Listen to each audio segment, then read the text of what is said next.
በስመ አብ ወወልድ ወመንፈስ ቅዱስ አሐዱ አምላክ አሜን።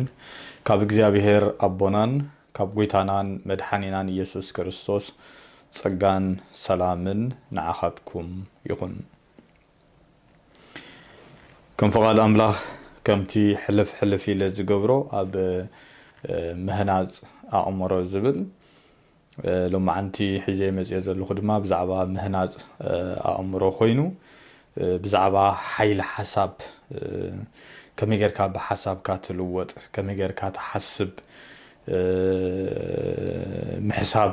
ከመይ ዝበለ ሜላታት የድልዮ ዝብል ገለ ነገራት ርኤ ኣብ መወዳእታ ድማ ኣገደስቲ ዝበልኩም ልዕሊ 10 ዝኾኑ ነጥብታት ክዝርዝረ ናይ ሎማዓንቲ ድማ ብኡ ከም ፈቃድ ኣምላኽ ከጣናዎ ክፍትን እየ። በአእምሮኻ ምሕሳብ በአእምሮ ምልዋጥ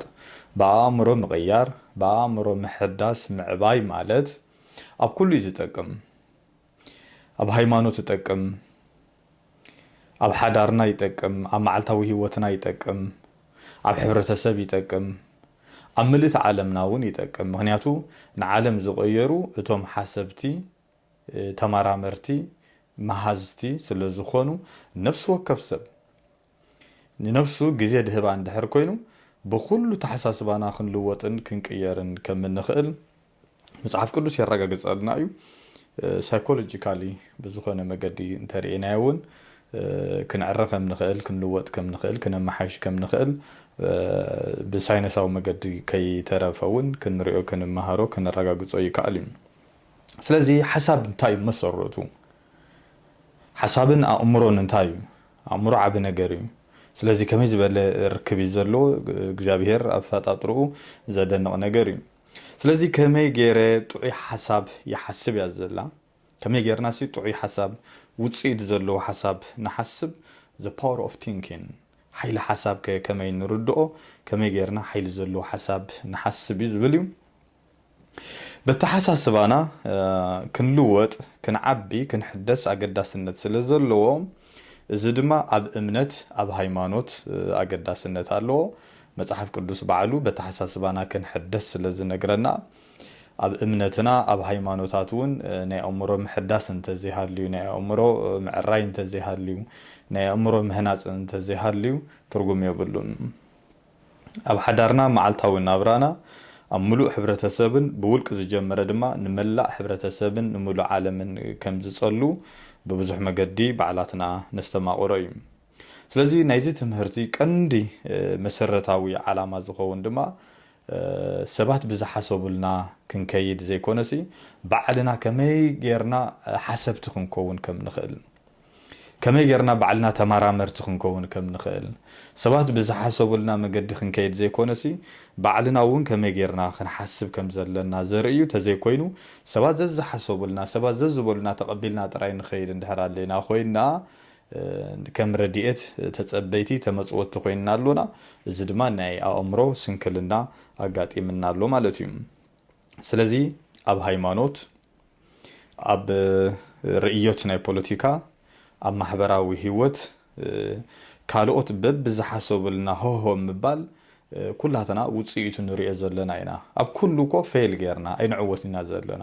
ኣብ ሃይማኖት እቶም ንሕና ኢና ንሓስበልኩም ንሕና ኢና ነቲ ሃይማኖት ንሕልዎ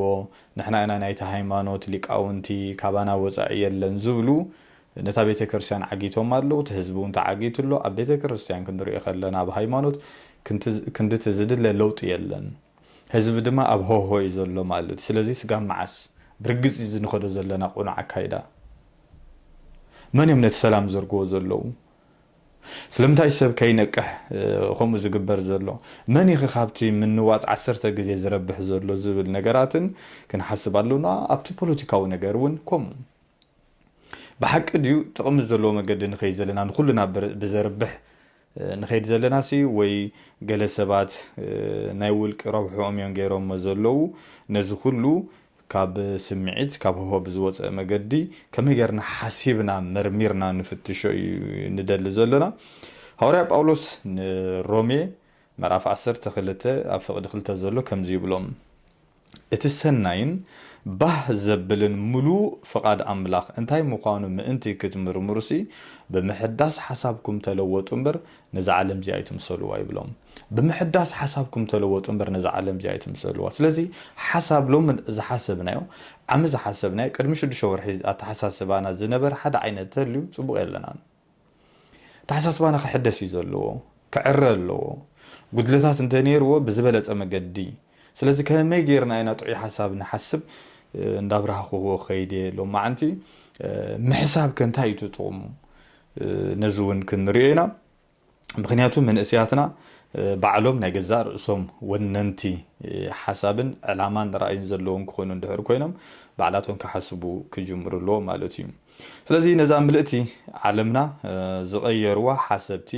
መሃዝቲ ተማራመርቲ እምበር ብስምዒት ብሆሆ ዝብሉ ኣይተቐየረትን بسبب برتن تبنجانون زعلم زي تغيرتن نجزيو تبنجان برتن نحدا حيلي وقعد أو كبل الكاي خالين بدحريق انت هتجبريها مهنياتو بدحريق أب على حيلي أبهالي بعد تبنجا أبهالهم مخجبري دحريق زمتسخ أب على حيلي بعد تبنجا بعد جليز بالكهم مخجبري زعلم زي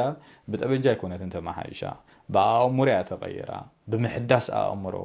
بممهز بممر مارجن نزعلم زي خمس غير ونري كم أبنتون معولات هاجرات نفريق أيغون عرب هاجرات تندخم زبلا كفل هاجرات كان رين كلنا بتأيد بتأبنجا يكون العلقل تسعيرن زلوا تن معولات هاجرات ويتن معولات زبهلا عند هاجرات بمنتهى جزئون أوتيلنا بحسابين تجزئ زلوا بحسابنا تجزئنا زلنا كابت زلنايو ناي أفريقيا تحساس بهالو خوين زخيز زلوا نخينو تصون بحساباتنا سلزي تغيرنا نما معالسي كم يقرنا إنا نتس التحساسبانا أي معبلنا نخذ معبلكو معول حساب كتمسأل لك نتي معول حساب ناخذ كودون معول زخونه حبرتسبن معول تحساسبا ابتكأت ولدي كتحنص كتقلال لك نزي تزيغيركا يو بزمصه مصاوتي እንዳኾነ እዩ ዝኸይድ ዘሎ ማለት ስለዚህ ዓለም እዚኣ بحساب زجمره ابز لعل طرز بصيحلا اب زمن انترنتن ديجيتال زخونه ነገር بصيحنا እዚ سقيل يكونن مزيو مجمرتا يحاسبو كاب حساب ناب تغبار يخيد كاب تغبار كوم دابله نا وصيت يخيد ስለዚህ ኢንተርኔት ይኹን ነፈርቲ ይኹን እዚ ኩሉ ኣብ ዓለም ዘሎ ምዕባለታት ዝሕጂ ኣብ ዘዘለና ኮይና ንካፈሎ ዘለና ዝቃልዝን ካለ ነገራትን ክንሪኦ ከለና ኢንተርኔት ዝመሃዞ ነገራት እዩ ስለዚህ ቶም መሃዝቲ ኣብዚ ዓለም እዚ ብዙሕ ለውጥ ምጽኦም ኣለዉ ገለ ሰባት ብዛዕባ ሓሳብ ኣብ ንዛራረበሉ ወይ ኣብ ዝኾነ ጋጣሚታት ክረአ ከሎ بزعب حساب كل عالكله حساب دامو كاب حساب سي كل دا تليكم بري كاب حساب سي معس معلتي يعرفنا نفلت كل جزء اب حساب مساعتنا زبلو سبات قالو زي لو معنتي كم تمرت غير زقرب زلوغن سقيلكا ابو امرخا زز مص حساب محساب زي كونسي انتاي كحسبيلكا محسابي انتاي كم نحسبون سي كنحسب لنا قديمنا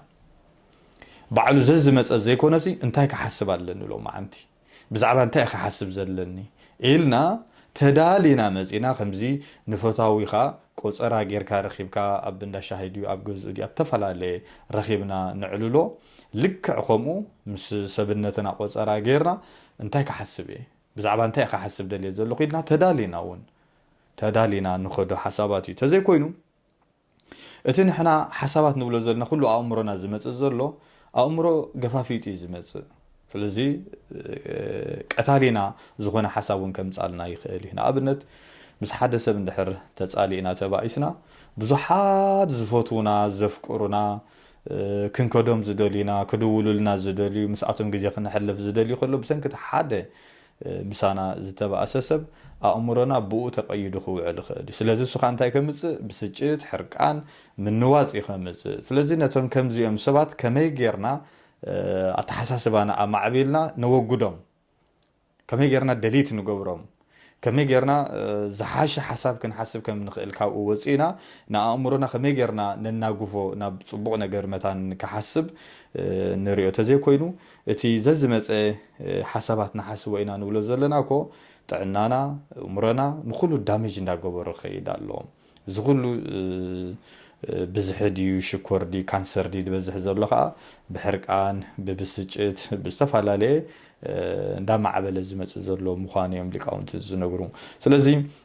اتنا حسب حسب معبل حسب كون اللو فتح زمت حسب كون اللو كيمن بقلن زطف سلام زمت معبال زمت هيوتنا زحقوس نخالوتون كوم زربح حسابات كخون اللو نسو دما انتاي كحسب يلنا كنحسب علينا كنبل كلنا بفلطت زتسنى اكاديميكال وي كخون زلو حجي انتاي لنا كنحسب كنكلنا باكاديم وي كنحسب انتي كما غيرنا معول زخونه فلطت زتحوسو نعاتهم دما صصني حنا زياتهم اب موداتا لعل 10 زخونو تقمت زبلكم كما غيرنا كنحسبن طقمتاتون زحجزنا كزرزره اتوم بفلطت نحاسبهم دما صبق وصيت كم زمصلنا فلوط نغري ابغلو اوان نحسب حساباتنا نحنا خوينو دسمعنا اوانات كهلو يخالي سمعتاتنا ون نحنا خوينو كسمعنا يخالي سلازي ابزي قدم مئتاوي جن حساباتنا يكون سمعتاتنا يكون دليتاتنا يكون بحرياتنا يكون طباياتنا يكون ازيو مسغزيه زمعبلنا ينبر قد نحنا مالت ايكونن ازي سلازي حج انت خنغبرالونا سمعت حجلو دحرغله ساعاتات وي دحرغله معلتات مسانا ديكو هلو يخالي مزاي كيادي سلازي نعنا سمعتنا كوننا نايكلني صبق سمعتات زفطرلو كل غزي صبق يلن حماق سمعتات بسمعنا بسجت حرقانا بسمعنا كل غزي حرقانا بسجت مالت ايكون يخيدي سلازي سمعتي يمص يخيد سلازي سمعتنا نحنا يكوننا حساباتنا ون نحنا يكوننا اب حساب نيجاتيف يمصالنا بعلو حساب بوزيتيف يمصالنا بوزح نغرنا باومرنا سلازي مص اسو نحنا يكوننا بحرياتنا طبيعتنا ون امغد زطرنا يامينا نزي اتومون كمين غبرو مينتلنا ابنت زوري ابزي كم حدا نفع ماناجر غيرنا لنفسنا نوصدا ماناجر مالت نتتكال مانج غبرو كيلا سب مالت يم افتتكال بزحت سرحتنياتات አለው ስለዚህ ነቶም ሰራሕተኛታት ማኔጅ ጎብሮም ይካታተሎም ይቋጻጾሮም ስለዚህ ገሊኦም ንፋዓት ገሊኦም ሐካያት ተፈላለየ ነገራት አለው ሽዑ እንታይ ዝገብር ንሱ ንገሊኦም ይመክሮም ንገሊኦም ሓበሬታ ስለ ዝጎደሎም ጥራይ ነቲ ስራሕ ይሽገሩ እንተልዮም ውን ሙሉእ ሓበሬታ ይህቦም ሓበሬታ ወሲዶም ድማ ነቲ ስራሕ ከም ዝዓይዎ ይገብሮም ነቲ ስራሕ ዘይጠቕሙ ኮይኖም ቶታሊ ሕማቃት ሰባት ሐካያት እንድሕር ኮይኖም ባህሪያቶም ደሸግሩ እንድሕር ኮይኖም ግን እቲ ማናጀር ነቲ ስራሕ ክብል ክሰጎም ይኽእል ይሰጎም ከዓ ስለዚህ ትትካሊ ይመሓይሾም ንህይወትና ማናጀር ና ህይወትና ኮይንና እንድሕር መጽና ፈትሽናያ ኮማይና ንገብራ ከምቲ ንፉዕ ማናጀር ንገብራ እንታይ ንገብር ንነፍስና ካልኦት ሰባት ስጋ መጽም ዝመኽሩና ኮ ደጸበ ይብልና ነፍስና ኮ ክንመኽራ ንኽእልና ከምዚ ንኻልእ ሰብ ንመኽሮ ከምኡ ኮይ ዋህል ኮይ ኮነን እኮ እንዳሰብ ከይና ንመክር ንዕርኽትና ንመክር ሰብ ሓዳር ጎረባብትና ንመክር ንዝተፈላለየ ንደቀና ንመክር ዝኹሉ ንገብሮ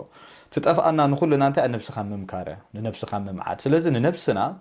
ግዜ ህብና ከዓ ከምትን ካልእ ሰብ ንመኽሮ ከማ ጌርና ንመኽራ ኣብዝናብዝን ጥፍኣት ዝተፈጸመ ዝንዝን ስለ ዘጉደልኩ ኣብዚ ከዓ ጽቡቕ ስለ ዝገበርኩ በዚ ኸኢልና ነቲ ነገራትና ፈትሽና ንነፍስና ክንመክር ክንምዕድ ንኽእል ከምቲ ንፉዕ ማናጀር ንዘይድሊ ሰብ ዝሰጎ ድማ ኣብ ባህርያትና ኣብ ጠባያትና ምሳና ዘይከይድ ንዓና ክዕብየና ዘይክእል ንሓዳርና ሽግር ክፈጥር ዝኽእል ባህርያትን ጠባያትን ድሕር ሃሉ ፈትሽና ንሰጎ ነባረሮ በቃ ፋየር ንብሎ ካባና ንሰጎ ብኸመይ ብሓደ መዓልቲ ከይድኒ ግን ለላማሞዶ ኤክሰርሳይዝ ንገብሮ በተሓሳስበኹም ተሐደሱ ተለወጡ እምበር ነዛ ዓለም እዚኣ ኣይትምሰልዋኹም ዝበለ ሐዋርያ ቅዱስ ጳውሎስ በተሐሳስባና ንሕደስ እዚ ባህርያት እዚ ጠባያት እዚ ምሳይ ከይድኒ ዳብልና እንዳዕረናዮ እንዳጸገናዮ ንኸይድ ማለት እዩ ምክንያቱ ኣብ ህይወትና ከመ ዓይነት ምጽራይ እንተ ዘይጌርና ትዝበለጸ ለውጢ ክነምጻይ ንኽእል ኢና ከምኡ ድማ ብኻልኦት ሰባት ጥራይ ዝሓሰቡልና ጥራይ ንኸይድ እንድሕራልና ውን ኣብ ህይወትና ውን ጉድኣት ክመጽእ ይኽእል እዩ ምክንያቱ ቶም ኩሎም ንፉዓት ንሕና ንሓስቦም ቶም ኩሎም ክኢላታት ንሓስቦም ኣብ ገለ እዋን ክልተ ግዜ ከይሓሰቡ መጽኦም ብስምዒት ክዛረቡ ይኽእሉ እዮም ኣብቲ ሃይማኖታዊ ጉዳይ ብስምዒት ተደሪኾም ክሰብኩ ይኽእሉ እዮም ኣብቲ ናይ ፖለቲካ ጉዳይ ብስምዒት ተደሪኾም ክዛረቡ ክምድሩ ክእሉ እዮም ኣብቲ ማሕበራዊ ሂወት እውን ከምኡ ክኾኑ ክእሉ እዮም ስለዚ ባዕልና ኣብ ክንዲ ስምዒቶም ንዓና ዝሸጡልና ዘይተመረመረ ስምዒቶም ዝሸጡልና ንሕና ከዓ ንዕድገሎም ንሕና ባዕላትና ንምርምር ባዕልና ንሓስብ እንተኮይንና ግን ንኩሉ ነገር ክንምርምሮን ሓሲብና ናብ ሂወትና ንእትዎን ካብ ሂወትና ንጉሕፎን ነገራት ንክንፈልጥ ንኽእል ኢና ስለዚ ኣብ ገለ እዋን ክልተ ግዜ ከይሓሰቡ ልዕሊ 10 ግዜ ዝሓሰቡ መሲሎም ዝምድሩ ሰባት ክህልው ስለዝኽእሉ ነዚ ነገራት እዚ ከመይ ጌርና ብጥንቃቐ ንሪኦ እዩ ስለዚ ናብቲ ኣገዳሲ ዝበልክዎ ትምህርቲ እንዳኣተኹ ከይድ ኣለኹ እምበር ፓወርፉል ቲንኪንግ ሓይሊ ሓሳብ ዝምዕብል ካብ ኣእምሮ ኮይኑ ክሬቲቭ ሶሉሽን ምዕቡል ዝኾነ መፍትሒ ንምምጻእ ዝሕግዝ እዩ creative solution ስለዚ ኣተሓሳስባና እንዳዓበየ እንድሕር ከይዱ ብዛዕባ ፀገማት ብዛዕባ ሽግራት ብዛዕባ ጎንፅታት ጥራይ ዘይኮነ creative solution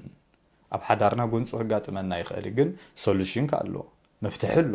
ምዕቡል ዝኾነ መፍትሒ ኣጋባባት እውን ኣሎ ስለዚ ቶም ዓቕሚ ዘይብልና ንሽገር ተሊና እውን ብትራዲሽናል መገዲ እውን ክንፈትሖ ንኽእል ኢና በአካዳሚ ዝኾነ ፍልጠት ሒዝና እንድሕር መጽና ድማ መፍትሒ ስለ ዘሎ ብምዕቡል ኣጋባብ ብምዝርራብ ግዜ ብምሃብ ነቲ ጉዳይ መጽናዕቲ ብምግባር ኣበይ ነይሩ ሽግራቱ ኣበይ ከመሓየሽ ደለዎ ኣብ ነፍሱ ወከፍና ኣብ ካምፓኒ ክኸውን ይኽእል ኣብ ተፈላለየ ከምኡ ጌርና ክንሪኦ ንኽእል ኢና ንኣእምሮና ድማ ብሰለስተ ነገራት ትሬን ክንገብሮ ንኽእል ኢና ናብቶም ዝርዝራት ቅድመ ምእታወይ ብሰለስተ መገዲ ንኣእምሮና ባዕልና ትሬን ንገብሮ ተቐዳማይ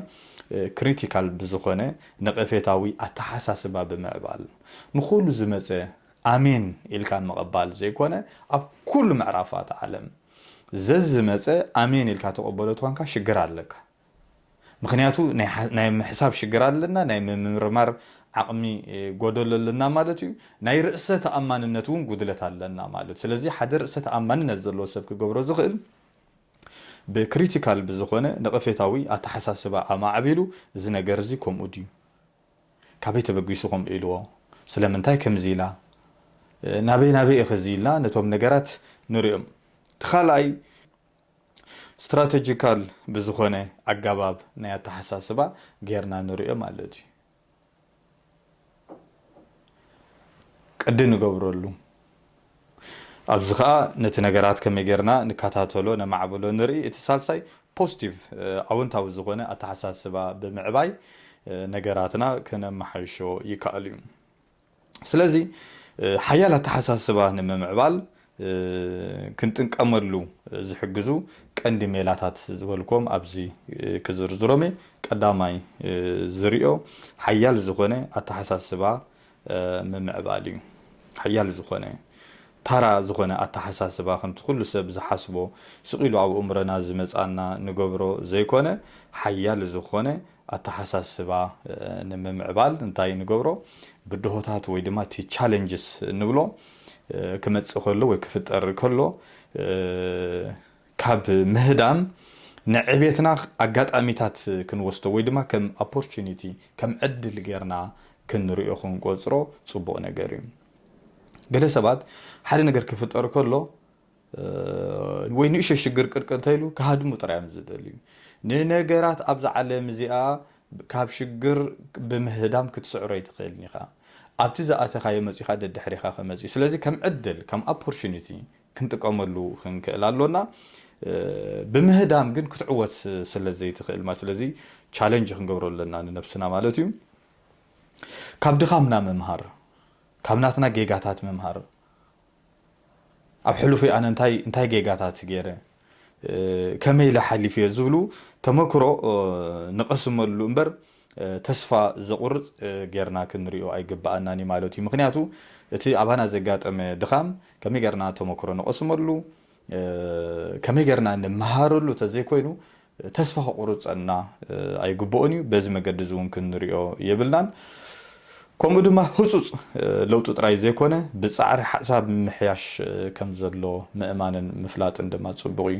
ኣብ ሓሳባትና ፃዕርታት እንድሕር ጌርና ኣሉ ከመይ ጌርና ከም ንሓስብ እንተፈሊጥና ይዕሚቕና ከመይ ጌርና ክንርኢ ከም ንኽእል እንድሕር ርኢና ነቲ ዝፍጠር ነገራት ብዝሓሸን ብዝበለፀን ክንቋፃፅሮን ማኔጅ ክንገብሮ ከም ንኽእል ንርኢ ካልኣይ ዝርዮ ልምምድን ትኩረትን በኣእምሮ ዝብል እዩ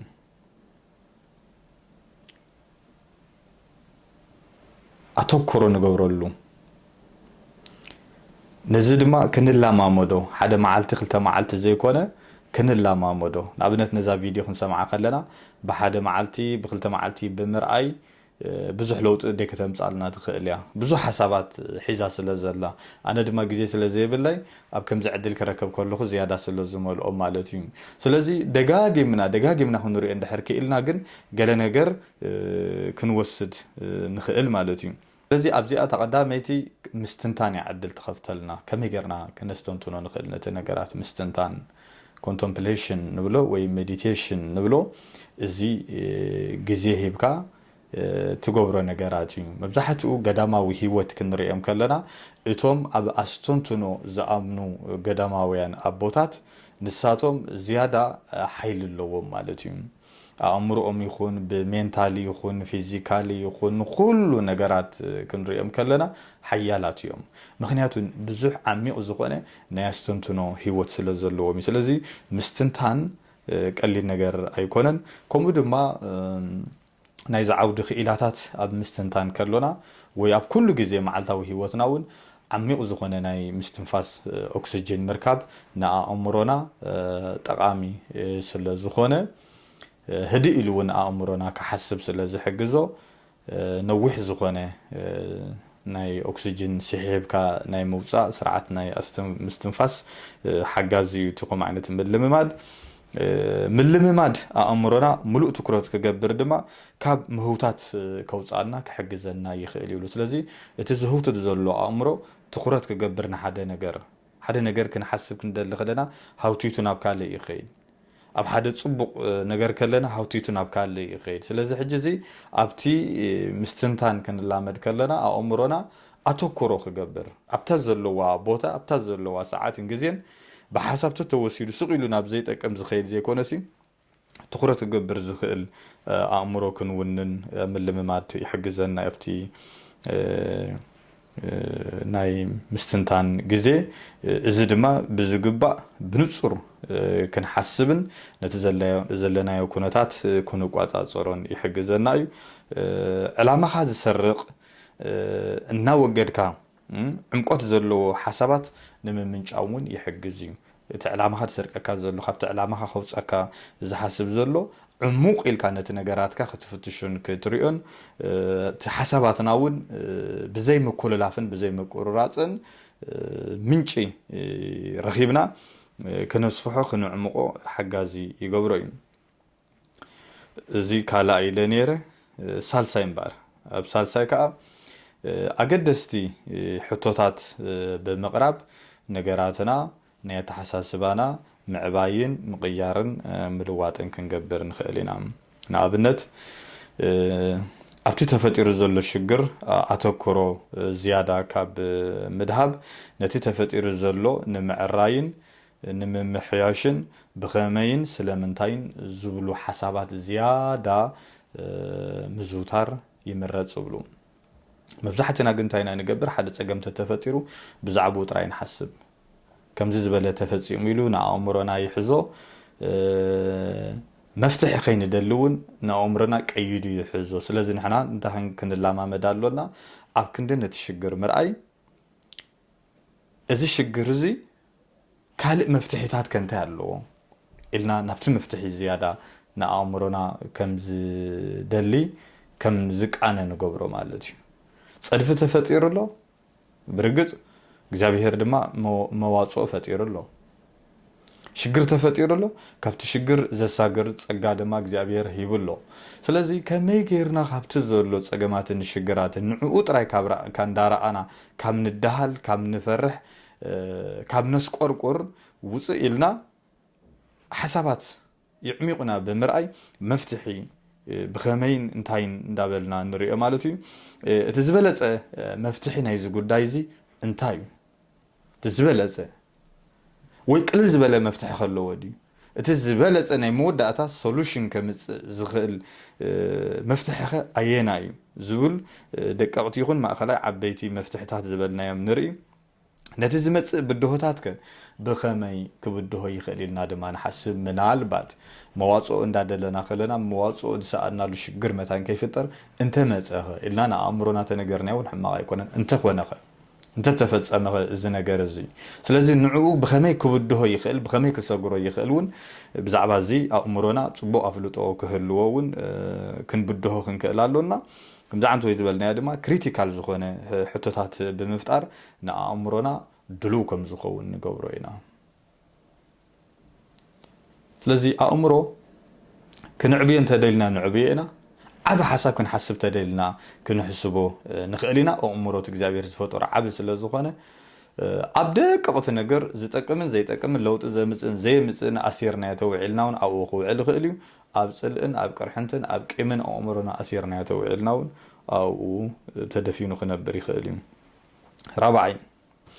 ፍልጠትካ ምብራኽ ስለዚህ ፍልጠትካ ምብራኽ ንሓሳብ ኣገዳስነት ኣለዎ ማለት እዩ ፍልጠት እንድሕር ውሒድና ትንሓስቦ ሒደት እዩ እኹል ፍልጠት እንድሕር ኣሊና ግን ብመጠን እቲ እንዳፈለጥናዮ ዝኸድና ድማ ሓሳባትና እንዳዓበየ እንዳጎበዘ እንዳተመራመረ ዓብይ ሓሳብ ሰፊሕ ሓሳብ እንዳሓሰበ ክኸይድ ይኽእል ማለት ስለዚ ፍልጠትና ንምብራኽ ቀጻሊ ምምሃርን ሓበሬታ ምርካብን የድልየና ቀጻሊ ክንምሃር ኣሎና ህይወት ስጋብታ ናይ መወዳእታ መዓልቲ ካብዛ ዓለም እዚኣ ንፍልጠት ክንሕሶሞ የብልናን እንዳተማሃርና ኢና ንኸይድ ኣብ መዓልታዊ ህይወትና እንዳተማሃርና ኢና ንኸይድ ሓንሳብ ካብ ገጋታትና ንምሃር ሓንሳብ ካብ ደቂ ሰባት ንምሃር ሓንሳብ ካብ መጽሓፍቲ ንምሃር ሓንሳብ ካብ ዝተፈላለዩ መገድታት ሓበሬታታት ካብ ዘለዎም ሰባትን እንዳተማሃርና ሓበሬታ እንዳረኸብና ኢና ንኸይድ ሓድሽ ነገር ንምምሃር ሽውሃት ክህልወና ድማ ንውሽጥና እንዳ መሓይሽና ክንከይድ ኣለና ክንምሃር ሽውሃት ክህልወና ገለ ሰባት እዚኣ ሓንሳብ ምስ ፈለጥኳ ካብዚኣ ንላዕሊ ፍልጠት ክቕበል የብለይን ኢሉ ንፍልጠት ነቲ ሓቀኛ ፍልጠት በቲ ዝተረድኦ ወይ ፍልጠት ኢሉ ዝሓዞ ክነፅጎ ይነብር ግን ትምሳና ዘሎ ምሳና ኣሎ ናይ ካልኦት ፍልጠት ምስማዕን ናይ ካልኦት ሰባት ፍልጠት ኣንቢብና መርሚርና ነቲ ዝሓሸ ዝበልና ባዕልና ክንውስኖ ግን ጽቡቕ እዩ እቲ ጸገም ግን እንታይ እዩ እዚ ቁኑዕ ኢሎም ዝውስኑልና ሰባት እዮም ኣብቲ ሃይማኖት ተኾነውን ሃይማኖትና ባዕልና ክንፈልጦ ዝግባአና ሰባት እዮም ዝውስኑልና ኣብቲ ማሕበራዊ ህይወት ሰባት ይውስኑልና ኣብ ኩሉ ነገራት ናይ ሰባት ጸቕጥን ሓሳባትን ኣባና እንድሕር ይሰርሕ ኣሎ ኮይኑ ንሕና ማዕሲና ክንሓስብ ኣእምሮና ማዕሲና ክንስርሖ ስለዚ ዓለም ናይ መሬት ወዲያ ናብ ማርስን ጁፒተርን ክትከይድ ከላ እዚ ብዙ ዘሎ ምሕሳብ ዶ ክጠፍኣና እዩ ስለዚ እቲ እግዚአብሔር ዝሃበና ጸጋ ክንጥቀመሉ ሽውሃት ናይ ምምሃርን ናይ ምምርማርን ክህልወና ምንባብ ብሉጻት ኣስተምህሮ ምስማዕ ሓፂር ጸሎት ምግባር ነዚ ዝጠቕመና እውን ኮርስ ምውሳድ ስለዚ ሓሳባትና ዓብይን ሓያልን ክኸውን ድማ ይገብሮ እምበር እዚኦም ኩሎም ድሕር ናይ ምግባር ዕድላትን ልምምድ ክንገብር ጀሚርና ነዚኦም ትሬን ተገይርና ኣብ ኣእምሮና ዓብይ ሓሳብ ናይ ምሕሳብ ክእለት ክንረክብ ኢና ሐዋርያ ቅዱስ ጳውሎስ ናብ ካልኣይ ቆሮንቶስ ምዕራፍ 10 ፍቅዲ 5 ግን ከምዚ ይብሎም ነቲ ንፍልጠት ኣምላኽ ዝቃረን ኩሉ ነፍርሶ ንኩሉ ሓሳብ ማሪኽና ድማ ንክርስቶስ ከም ዝግዛእ ንገብሮ ኢና ይብል እግዚአብሔር ይመስገን ኩሉ ሓሳብ ንክርስቶስ ከም ዝግዛእ ንገብሮ ኢና ንደቂ ሰባት ክንገዛእ ማለት ኣይኮነን ናይ ደቂ ሰባት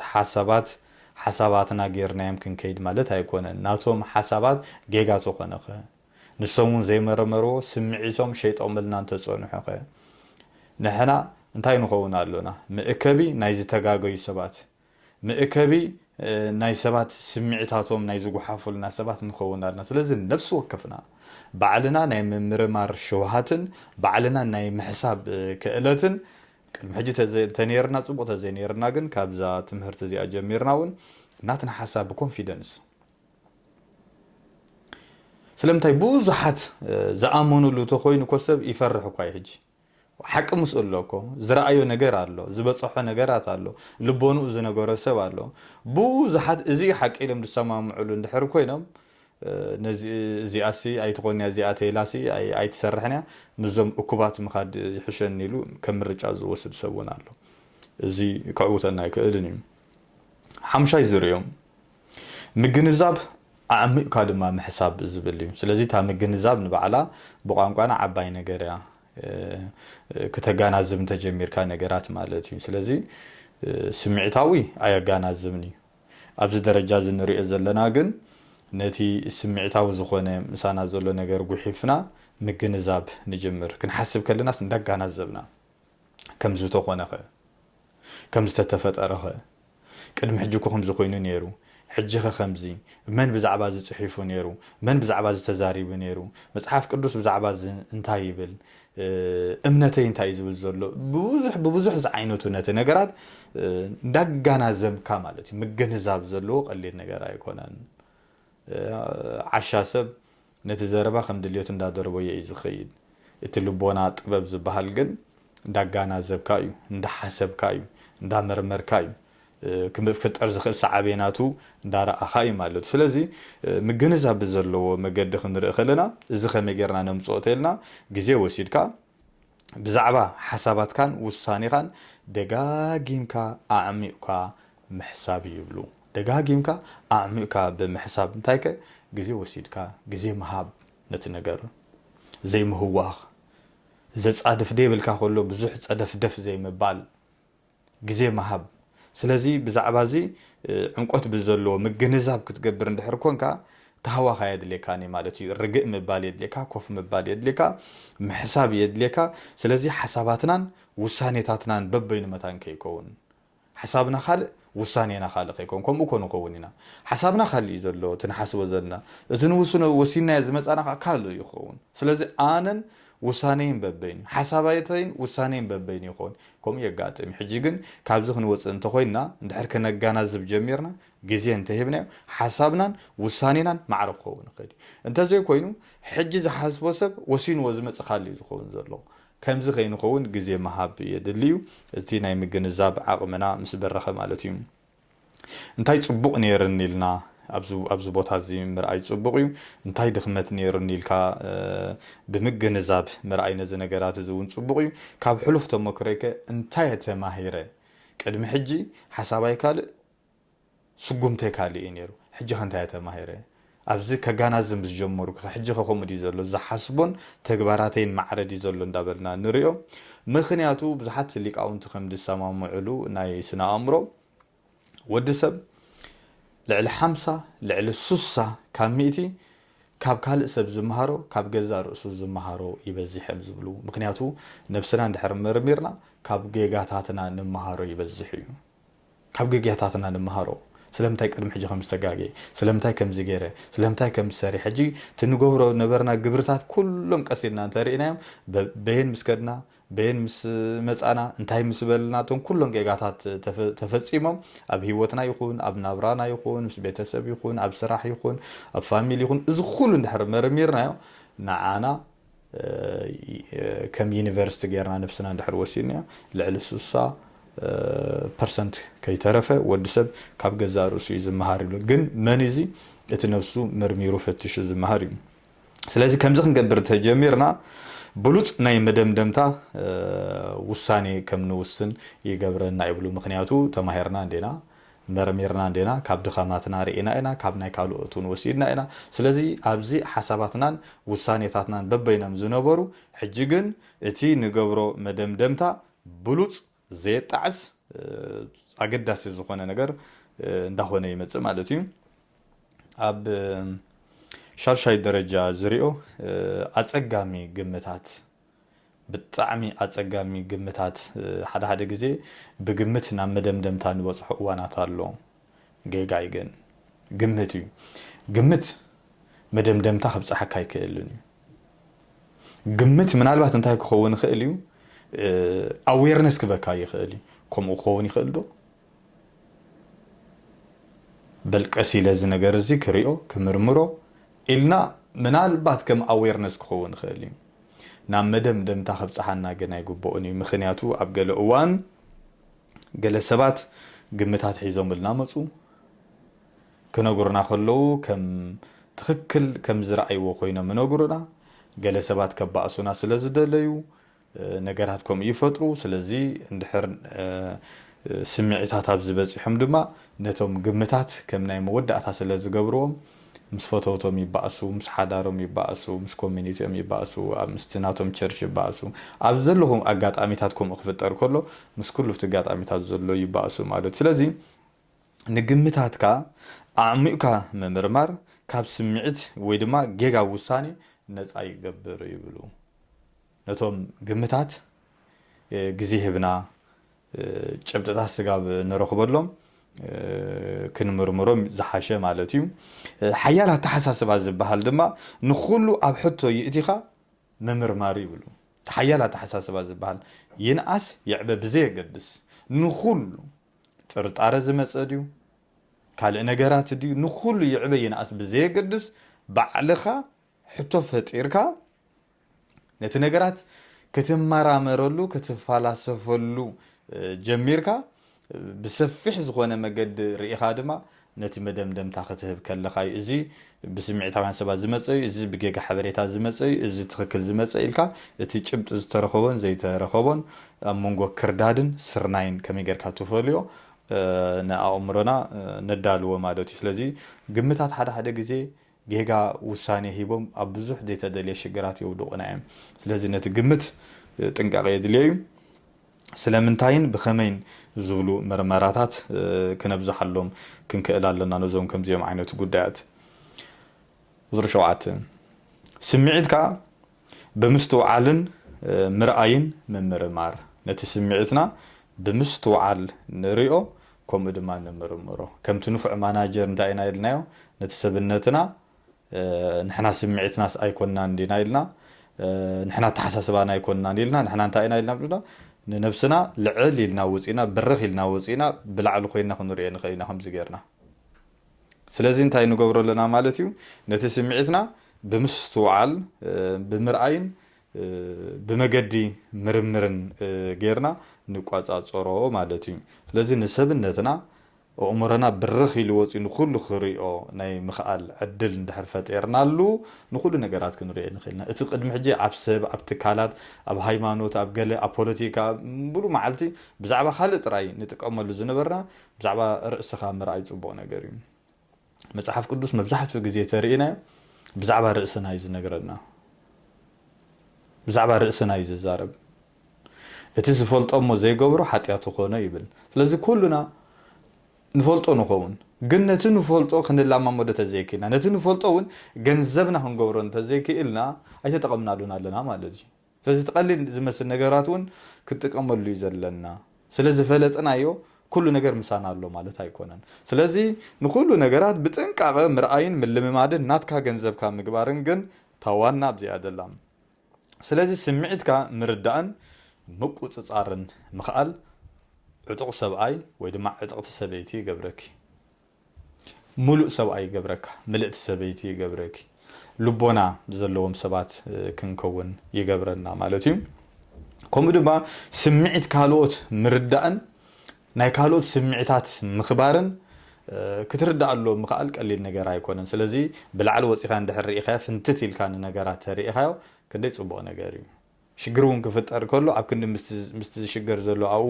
ሆሆ ምባል ፍንትት ኢልካ ነቲ ነገራት ትሪኦ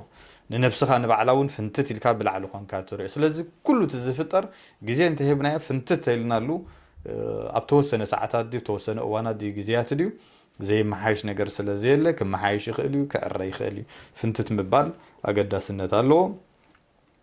እዚ ድማ ሓያል ዝኾነ ሓሳባት ኣፍሊቕካ ናይ ምግንዛብ ክእለትን ናይ ምዕራይን ናይ ምስትኽኻልን ተኽእሎ ይፈጥረልካ እዩ ምክንያቱ ተፈንቲትካ እንዲኻ ትሪኦ ዘለኻ ቶም ስምዒታውያን ዝበሃሉ ክራፀሙ ከለዉ ንስኻ ተፈንቲትካ ኢኻ ዘለኻ ስለዚ ግዜ ረኺብካ ኣለኻ ኣዕሚቕካ ድማ ፍልጠት ብዘለዎ ምፅራይ ብዘለዎ ንኽትሪኦ ነቲ ነገራት ዕድል ረኺብካ ኣለኻ مساعتهم حريق كان تنير كون نحرق عنك نخت قاطعصرون نخت زحلون كاب سمعت نفسك الناس اخذ جبراون كيل كاللها مخنياتو نتو غداي فنتت سلازبل كالو معناتي سلازي زي اقداسيو شامناي نريو استراتيجيكاوي زخونه مدب وي حنصاص مغباريو استراتيجيكاوي زخونه أبزي powerful thinking ويدما حيالا تحساسبا مدب موسان أقنديمكا أرحيكا مرأين مدلاون زتق على لئي إزنقرزي استراتيجيك تقبر كاللقا أرحيكا مدب توزء أقديمكا أرحيكان مرأين مجنزابن كإلتكا أتقاليلو نقولو زحجزي مالتيو ألاما خان مهرام حاسبكا نتي زدلخاي شطو نمهرام أب رايت تايم أب أوانو أب جزيو أب ساعتو خمز بحال نتسقومتي موساد يحجزيو أب زي ساعتون كوصدو يقول اليوم أب رايت تايم زوصدو نقرات أب جزيو أب ساعتو زوصدو نقرات من يوم عينت يوم على لينا متان كنوستم بزعبازي تي نوتسو استراتيجيك يحجزنا مالتيو مغنياتو أب هيود انكفات بقدي سلازمس نخلو إنام ملاخا نتقند علامخا زي مقداف دما حقازي تزي أب هيود حدا عبز خونا نقر تقبرمو كداخل مكا يخيلي أب شدوش ورح تودو زنبري ناتكا حنصاص أب شدوش ورح نخي تودو زقوانا دبكا خفتر يخيل إزي حق تفطروي كاو خنا ملت أي نخيلنينا جن نتيز حنصاصنا علامة حاسبنا مرميرنا زقبرنا يتخوينو أب شدوش ورح يودانا أب عمت يودانا أب كلتا عمت كم زقيرنا جن نتي زدلنا يو مسرح أب تحت أملاخ كنفت صمو كنك علسن كنقوين يجددنا إمالتي سمغنياتو إتي مدبنا كما يخيد على من رجعاتن جنجام مقبارن دما تي استراتيجيك وزخانة مجدي ويحنصاتي حق زنا كما يعلو يساق عديد الله يبالاشو ديزلو يمحيش ديزلو سلازي كنا رجعز علىنا كنا رجعز أتخوينا دما تا قنديم ساعة مس جنجام مقباريا نحدث جنجام تقبرلو دخمتاتون صبوقون وصيتون قاليو نقولو نخطر مالتيو سلازي نهيوتنا دما خو مغنغام نغبرلو بعلنا حدار نبرات لينا نتي نبرانا خو مغيرنا نغنغمو تبالاشيتولي مو انا كوغبرو زيكا الكو زحدار زي كمز خوينو زلوسي ناتي غدلتات او انتاي سلازلوي ابز كمز وديقو زلوس ناتي استواصو انتاي نيرو ناي بعلتي بيتي انتاي نيرو بخمي كنزي بخمينا يطبب مجد جيرناخه زخوم عينت صنح زي مردا مفنتات زلو كل صقماتنا كنمكر كنبل دعاصو زلو خمي كنغبرو نخ زولو نغرات نزيوم اندام حايشنايم اندحر مصينا اتي مجدي دام حايشنا نخي تاشعي مزتفالالي طقمتي سبات مرخاب زم سبات زياتهم سبع دم خونو خوليوم سبتو مكرو خونو خوليوم ليك أون جمهوران كخونو خوليوم لبامات عدو خونو خوليوم زتفالالي كخوناني خوليوم لازم مسكم زيوم سباتن وي مسكم زيان سبات مرخاب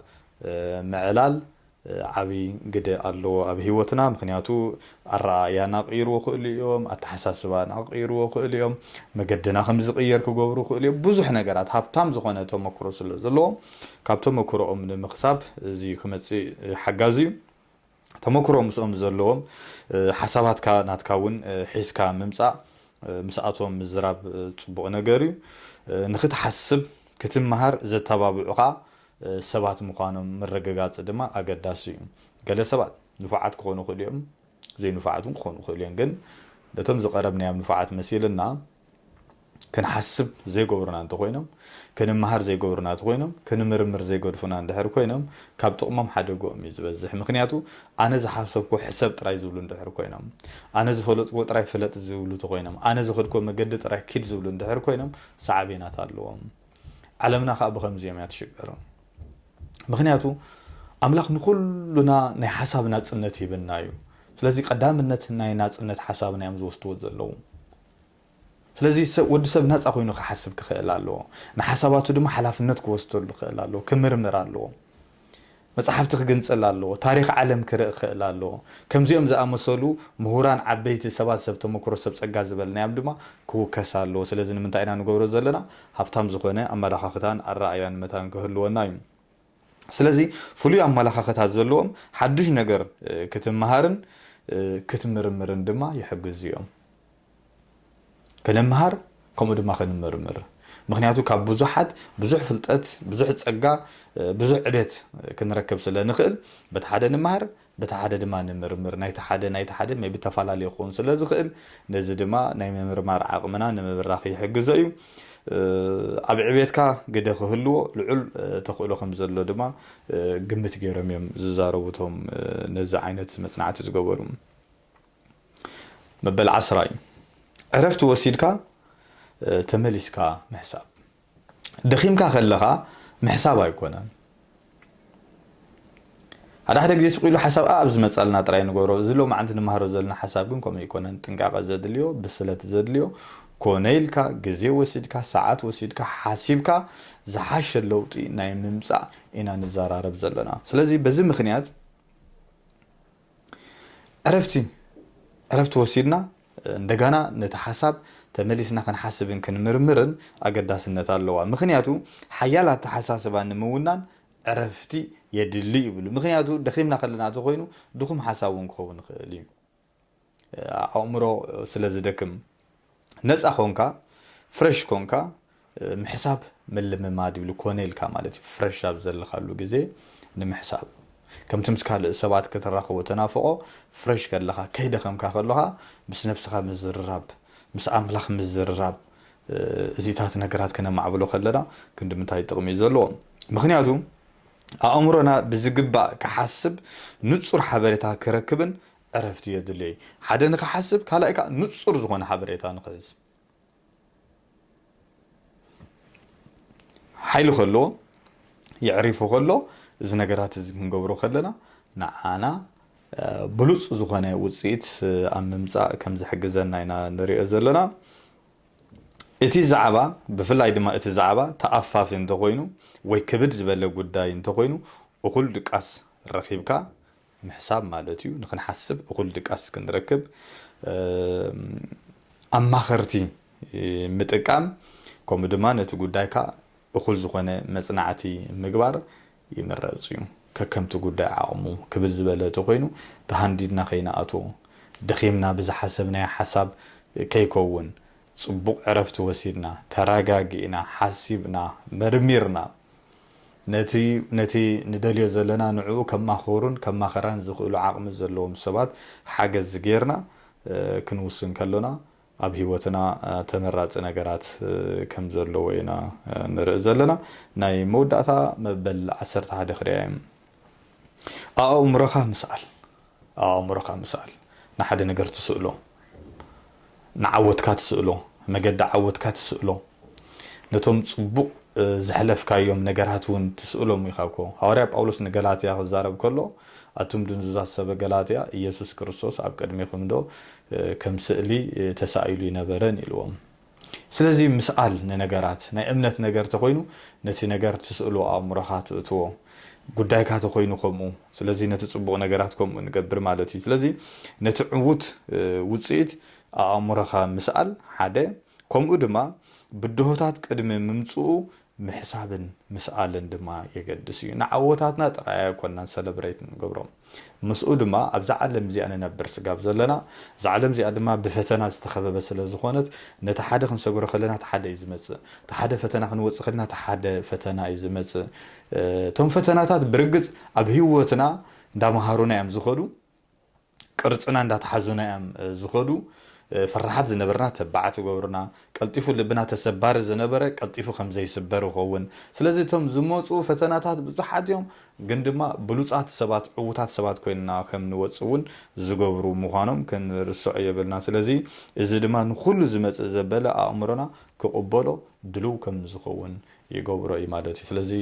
بزمص يمص كل غزي امرنا نقوحي دلوي قدم حجينه حدا مانج غيري اندي نزخا ابتحت املاح مانج غبر خيله كمرمرو انت خيله نزون كوصي خيله كابزي مواصو زيبل يلن سلاذ እግዚአብሔር ጸድፍ እንደحرተ ፈጢሩ መደያይበውን ይፈጥር ዝብል ኃይል ዘሎ አእምሮ መታን ክንውንን ሓጋዚ ይገብሮ እዩ ከም ዝብል ሐሳብ አላትኒ ብድሕሪ ናይ ሐዋርያ ጳውሎስ አባሃላ ገረ ናይ ሎማዓንቲ መደበይ ክድምድማይም ሸቶኻን መውቃዕ እንታይ ስጉምትታት ክትወስድ ከም እትኽእል أقدمك حسب بحصيرو حيال التحساسبا قصالي تمهرتن عميق مستنتانن حبريتا يدليوم كاب سمعيتاو مخان ጥንቃቅን ንቕሓትን ሓላፍነትን ድማ የሰክም እዩ ንዝገጥመካ ብድሆታት ምቕባል ከምኡውን ኣብ ትሕቲ ፀቕጥን ለውጥን እናዓበየ ዝኸይድ ኣተሓሳስባ ክንውንን ምፅዓር ነዚ ልማድ እዚ ብቐጻሊ እንተተለማሚድናዮ ኣተሓሳስባና እናበረኸ ክኸይድ እዩ ህይወትና ድማ ከም ወይኒ እናሓደረ እናመቀረ ክኸይድ እዩ ወይኒ ዓመታት ብዝነወሐ እቲ ወይኒ እንዳመቀረ እዩ ዝኸይድ 10 ዓመት ተገይሩ ወይኒ ይምቅር بدحريو 4 عامات تصنيحو كابت زنبرو يمقر وين اندا تبالاش وي كاين خمس خالق مستات اندا نفس زخيدكم يكون اندا مقره يزخيد سلازي هيوتنا دما بزخول حليفه كتغواعس كلا لك كم وين نتفتناتات سعرات وزخلا هيوتنا اندا مقره اندا تمحايشه اندا عبيه اندا دلدله نخلو زسكم نخلو زصور لبي اندا وننا إنا نخيد مالتيو لذي እግዚአብሔር ድማ ከምኡኹም ከውን ብጸጉ ይደግፈና ሐዋርያ ጳውሎስ ናብ ፊልፒ ምዕራፍ 4 ፍቅድ 8 ከምዚ ብሎ አሕዋቴ ሐቅ ዘበለ ርዝነት ዘለዎ ዘበለ ቁኑዕ ዘበለ ንጹህ ዘበለ ተፈታዊ ዘበለ ጽቡቕ ወረ ዘለዎ ዘበለ ገለ ደግነት እንተ ኮይኑ ገለ ንእደውን እንተ ኮይኑ ብኡ حسابو نتخابا اتمهركمون اتقبلكمون سمعكمون ابايون زرعكمون ازي غبروا امو املاح السلام مساحاتكم كخون يبلو ስለዚህ ፊሊፒ ዝማዓዶሚ ዝምዕዶ ዝድማ ንኩላትና ዝምልከትዩ በተሐሳስባና እንዳዓበና በተሐሳስባና እንዳተቀየርና በተሐሳስባና እንዳተሐደስና ኣብ ህይወትና ዝተባላሸወ ዘሎ እንዳዓረና ኣብ ናብራና ዝተባላሸወ ዘሎ እንዳዓረና ኣብ ሓዳርና ዝተባላሸወ ዘሎ እንዳዓረና ምስ ስድራቤት ምስ መቅረብ ምስ ፋሚሊ ዝተባላሸወ ዘሎውን እንዳሐደስና እንዳዓረና ሸለል እንዳበልና ካብ ምግጫውን ካብ ጽልኢ ካብ ቂም ካብ በቀል ዝመጽእ ነገር ስለዘየለ ነዚ ፈሊጥና ንሰላም ንለውጢ ንዕቤት ክንሰርሕ እግዚአብሔር ብጸጉ ይደግፈና በኻልእ መደብ ከሳብ ንራኸብ ጸጋ ጎይታናን መድኃኒናን ኢየሱስ ክርስቶስ ፍቅሪ አምላኽ ሕብረት መንፈስ ቅዱስ ምሳይን ምሳኻትኩምን ይኹን ሰላም ኩኑለይ